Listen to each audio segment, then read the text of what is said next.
нарежа. Малко е гореща. Ще пробвате дали може да търпите свекърва.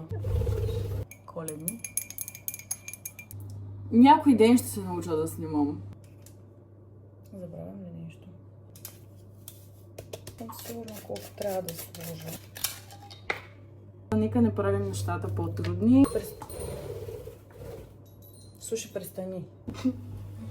Весела Коледа и най-вероятно, когато съм качила това, вече ще е минала Коледа, но не смятам, че една-две рецепти ще са излишни на някой. Всяка Коледа вкъщи приготвям меки сладки с тиква. Те се водят по-скоро меденки и според мен, може би защото много ги харесвам, става за целогодишно може да се направят.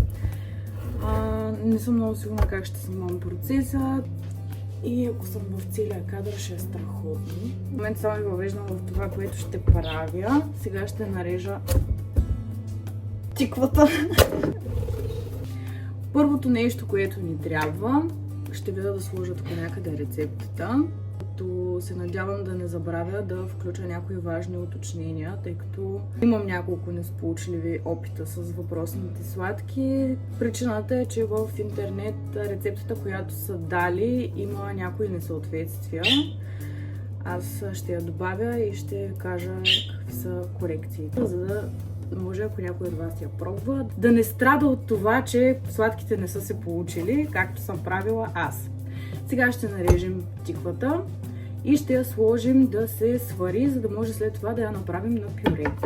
Едно от най-важните ми уточнения за рецептата са, че аз правя двойна доза, но брашното, което е описано, според мен е повече, отколкото трябва да бъде. Пише, че за една доза слагат 2 чаши и половина, а за 2 дози слагам 4, не 5.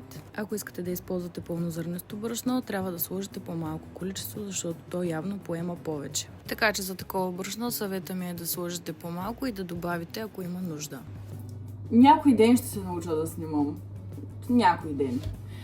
Нещо много важно, което държа да отбележа. Преди време доста си усложнявах живота, преди всъщност да направя сладките пред майка ми, като се занимавах да беля тиквата. И когато е така огъната, е малко трудно да я белиш, така че е по-лесно. Нарежете си я така с кората и когато я сложите да се вари, след това с лъжица може да я оберете, защото на нас реално ни трябва пюре. Така че няма много значение в какво състояние е тиквата. Ето тук може да видите кокчето на мама отзаде. Тя кима в момента, защото е горда, че съм го запомнила.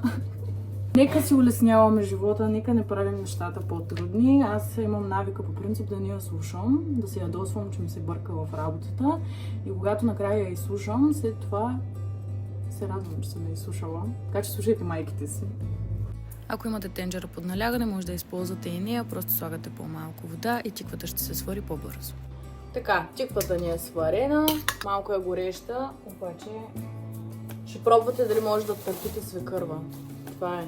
Така с една лъжичка си ги отделяме в една купа. След като пюрето ни е готово, добавяме към мед. Аз правя двойна доза, ще добавя вместо 2 лъжици 4. И трябва да купя нов мед на мама. Това е. Моето стана повече. Отделих 2 чаши. Ето такива коледни. Останалото може да го сложите отделно, да му добавите мед и орехи и да го дадете на някой, който много обича тиква. Аз ще го дам на приятеля на мама, защото той много обича. Сега смесваме сухите съставки, като нещо много важно, което може по някакъв начин да пресака визията. Всичко се пресява. Пресяваме абсолютно всичко. Съответно сега ще добавим и 2 чайни лъжички сода, канела, бак пулвер. Забравям ли нещо? Влизаме канелото масло. Индийско орехче. Забравих да купя, но мама има цяло такова.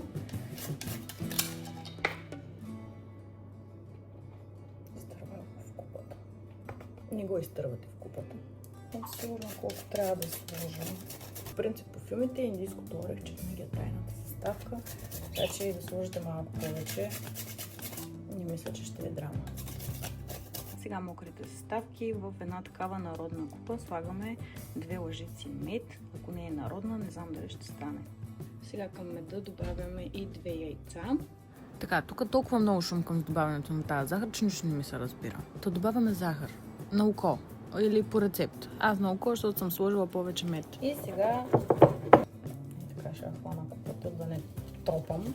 Разбъркваме си хубаво захарта с меда и 2 яйца, докато стане гладка смес.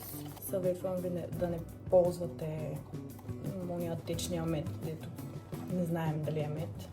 Имах несполучлив опит, когато ги правих само с мед, така че не ви съветвам. Чела съм в интернет, че на някакви хора им се получават само с мед, може би използват течен, но на мен не ми се рискува и просто си добавям малко захар. Сега по празниците можем да си позволим малко по-така. Ето така ни изглежда сместа. И взимаме тиквата. Към нея добавяме, по рецепта е половин чаша олио. Ние ще сложим една. Суши престани. Това е суши. Моят папагал, който не се справих с отглеждането му и го подарих на мама. Изсипваме си олиото. Не изглежда много приятно, но ето така. Изсипваме си олиото при тиквата. Сега ще си добавим другите мокри съставки, които са захарта, меда и яйцата. И сега идва моята любима и също така не чак толкова любима част, да смесим мокрите и сухите съставки. Не ми е любима, защото мокрите съставки тежат и предпочитам да имам някой, който да ми налива докато бъркам, защото трябва да стане постепенно, а пък, както знаете, олиото застава най-отгоре. Но няма проблем, ще се справим. Изсипваме, бъркаме. Може да използвате миксер, но аз лично предпочитам да си бъркам на ръка. Майка ми, ако ме види, ще ми каже, че си взела тази бъркалка. Мисля, че това е малката бъркалка, която се слага. Няма значение, няма значение. Аз обичам да ми е трудно. Все пак много години живея тук и малко забравям кое къде си ви. Ето ние сместа. Изглежда много яко и между другото е вкусна, който обича да пробва смеси. И сега ще си напълним ето тези формички. В принцип, преди да пробвам с формички, ги правих върху хартия за печене. И те по принцип се сплескват леко, в смисъл раздуват се и стават точно като меденки. Аз, понеже правя двойна доза, със сигурност няма да ми стигнат всичките формички, които имам, въпреки че не са малко. И ще направя и тип меденки на хартия за печене. В края, понеже не всеки обича, ще сложа също така и орехи, за да има различни. Може да сложите и да им добавите шоколад, плодове. Миналата година бях правила с боровинки. Станаха готини, все пак са меденки. Може също така и да си разтопите шоколад и когато са готови, да потопите едната половина. Може да сложите в целофанче и да се подаряват също така. Правя някой път такива подаръци, защото всички обичат сладко. Ето така слагаме и чакаме. Забравих да кажа, че се пекат стандартно около 10 на минутки, максимум 15, зависи как ви се е получила сместа. Мисля, че 10 минути са напълно достатъчни, може да си ги проверявате с клечка за зъби. Аз горе-долу съм им свикнала и знам кога са готови, кога станат леко златисти. Сега ще си заредя останалите формички. Стане време да изкарам готовите, директно да ги сложа и така.